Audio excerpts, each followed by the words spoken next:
નમસ્તે મિત્રો, શ્રી શિવાય નમસ્તુભ્યમ. હું ખત્રી કવિતા આજે તમારી માટે લઈને આવી રહી છું એકદમ ચટપટા મસાલેદાર પાસ્તા. તો તેની રેસીપી આપણે નિહાળીશું. અને જો તમે મારી ચેનલ પર પહેલી વાર આવ્યા હોય તો સબસ્ક્રાઇબ કરવાનું ભૂલતા નહીં, જેથી તમને મારા નવા નવા વિડીયોની નોટિફિકેશન મળતી રહેશે. તો હવે આપણે સામગ્રી જોઈ લઈએ. તો આપણે આ પાસ્તા લીધા છે. તમે કોઈ પણ પ્રકારના પાસ્તા લઈ શકો છો. અને આ કમસે કમ 500 ગ્રામ જેટલા પાસ્તા લીધા છે. અને મોટી સાઈઝની 4 ડુંગળી કટ કરી છે ઝીણી. ટામેટા લીધા છે 3, એ બી ઝીણા કટ કરેલા છે. લીલું લસણ લીધું છે, તમે સૂકું લસણ પણ લઈ શકો છો. તો આપણે આ પાસ્તા મસાલા લીધો છે. આપણે આ પાસ્તા મસાલો લીધો છે 4 ચમચી જેટલો. લાલ મરચા છે એ આપણે ખાંડી નાખેલા છે અને કમસે કમ 3 ચમચી જેટલું લીધું છે હું. મીઠું લઈ લેવાનું છે પ્રમાણસર. અને આપણે આ સોસ લીધો છે કેચઅપ. કોથમીર લઈશું થોડી. અને પેટ ના દુખે એની માટે આપણે પ્લીઝ હિંગ. બાફી લઈશું પાસ્તાને. તો આપણે તપલી લઈ લઈશું પહેલા. અને એની અંદર કમસે કમ આપણે અડધી તપેલી જેટલું આપણે પાણી ઉમેરવાનું છે, જેથી આપણા પાસ્તા સારી રીતે બફાય. તો અહીંયા આની અંદર 2 લોટા જેટલા પાણી લીધું છે. આની અંદર તો અડધી તપેલી લીધું છે પાણી.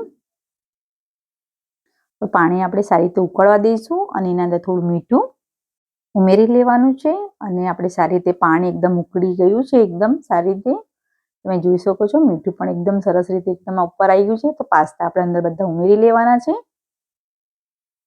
આપણે પાસ્તા બધા ઉમેરી લીધા છે સારી રીતે.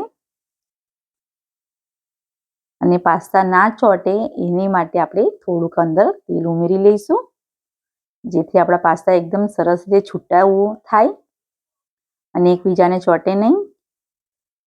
અને સારી રીતે આપણે એને બાફવા દઈશું બરાબર. તો કમસે કમ 10-15 મિનિટ માટે આપણે બાફવા દઈશું. 10-15 મિનિટ થઈ ગઈ છે આપણી. તો આપણે જોઈ લઈએ પાસ્તાને. તો તમે જોઈ પણ શકો છો કે પાસ્તા એકદમ સરસ રીતે બધા છૂટા થયા છે અને કમ્પ્લીટ થઈ ગયા છે પાસ્તા આપણા. તો આપણે એને કાઢી લઈશું પહેલા. તો પહેલા એક વાડકો લઈ લઈશું પહેલા. અને એના અંદર ચાનો લઈ લઈશું. અને આપણે પાસ્તા બધા એના અંદર ઉમેરી લઈશું બધા. તો આપણે ચાનો બધો કમ્પ્લીટ કાઢી લેવાનો છે ચાણામાં.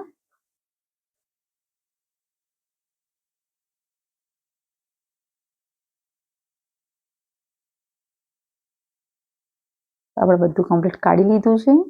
ઠંડુ થવા દઈશું અને આપણે કઢાઈ મૂકી દઈશું. એના અંદર આપણે તેલ ઉમેરવાનું છે. તો કમસે કમ 4 ચમચી જેટલું તેલ અહીંયા ઉમેરી લીધું છે આની અંદર. તેલ સારી રીતે ગરમ થવા દઈશું. ગરમ થઈ ગયું છે તેલ. તો આપણે એના અંદર થોડી હિંગ ઉમેરી લઈશું. લીલા મરચા. લીલા મરચા પાછળથી એડ કર્યા છે હું એટલે 2 જ લીધા છે મરચા, વધારે નથી લીધા. અને આપણે ડુંગળી છે એ આપણે અંદર ઉમેરી લઈશું બધી. ડુંગળી પણ સારી રીતે એને કમ્પ્લીટ હલાવી લેવાની છે.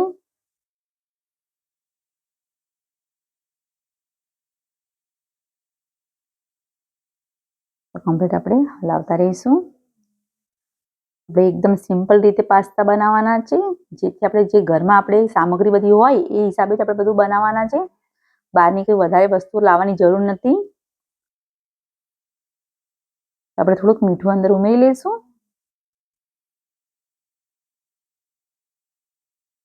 અને બરાબર કમ્પ્લીટ આપણે હલાવી લેવાનું છે. તો આપણે આવી રીતે કમ્પ્લીટ હલાવી લીધી છે બરાબર. તો આપણે એના અંદર લીલું લસણ છે એ પણ આપણે થોડુંક ઉમેરી લઈશું, જેથી ટેસ્ટ એકદમ સરસ રીતે પકડાય આપણો. અને કમ્પ્લીટ આપણે હલાવતા રહીશું આવી રીતે. તો ગુલાબી થાય ત્યાં સુધી થવા દઈશું એને. તો તમે જોઈ શકો છો એકદમ ગુલાબી જેવી આપણી ડુંગળી અને લસણ બી થઈ ગયું છે. તો ટામેટા ઉમેરી લઈશું આપણે બધા. અને ટામેટા પણ આપણે કમ્પ્લીટ બધું હલાવી લેવાનું છે આવી રીતે. અને એને પણ આપણે ગુલાબી થાય ત્યાં સુધી થવા દેવાનું છે. ટામેટાને પણ સારી રીતે ચડવા દઈશું ટામેટાને.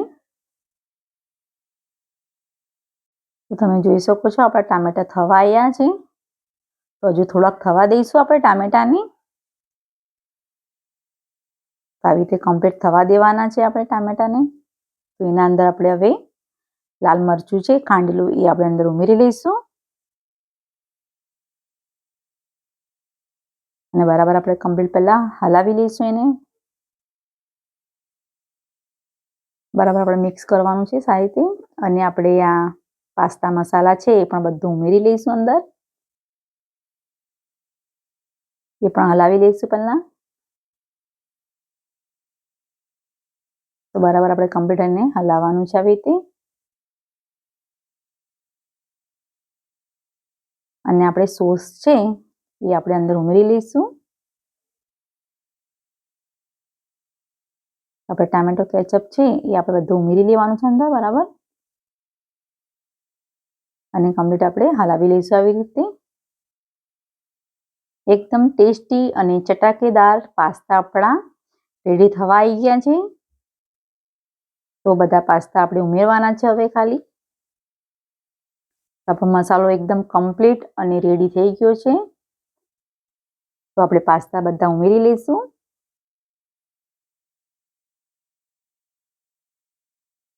આવી રીતે બધા પાસ્તા આપણે ઉમેરી લેવાના છે. અને આવી રીતે કમ્પ્લીટ હલાવી લઈશું બરાબર.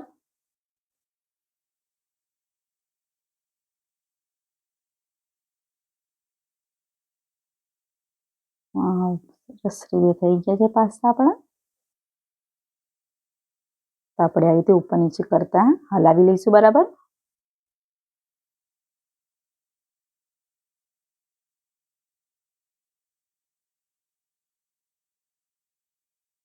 તો હવે આપણે એના અંદર થોડી કોથમીર પણ ઉમેરી લઈશું.